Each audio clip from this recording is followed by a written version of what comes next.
ng Mateo, Kabanata 11, Talata 6. Kaya nga hindi na sila dalawa, kundi isang laman.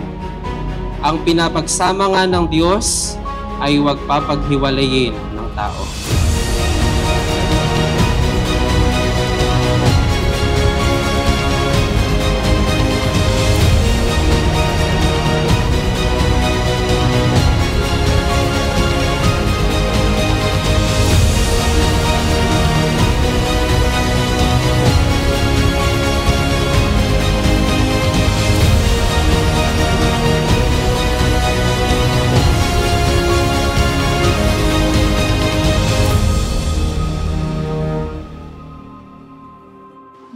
Edward, my love, I thank God na ikaw ang binigay niya sa akin para makasama ng habang buhay.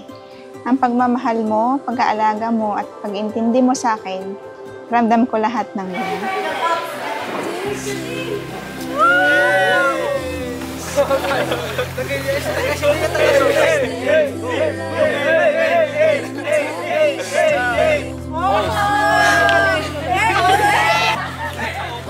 Kahit no time tayo sa isa't isa.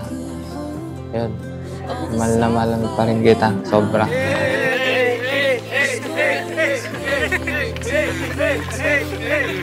Tapos sabi ko nga sa'yo no, kahit maraming iba na alawin na makita ko, ikaw pa rin yung Aryan ng buhay ko.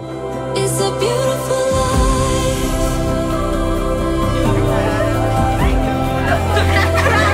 It's a beautiful life.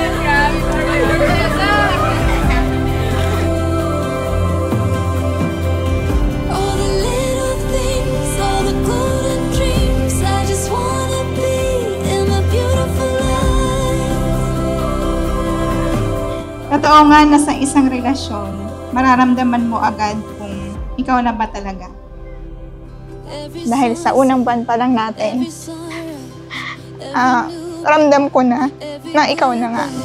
All the mountains, the adventures, every moment to remember. I give you my heart, my promise for you that I will walk you with every step of our life. Wherever our journey lead us, in good times and bad times, I will be with you forever. It's a beautiful life.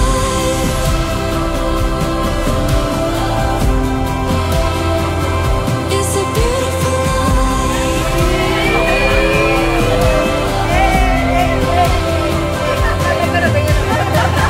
All the little things, all the golden dreams, I just wanna be in a beautiful life. Mamahalin ko kayo.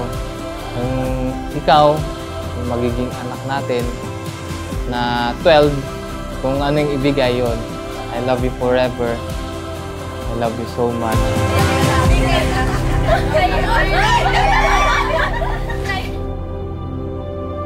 I promise to love you forever and magkasama nating haharapin ang mga masasayang bagay at pagsubok na darating sa ating buhay. Mahal na mahal kita. Kayo kasi. Teka. Ano ba yan? Ate.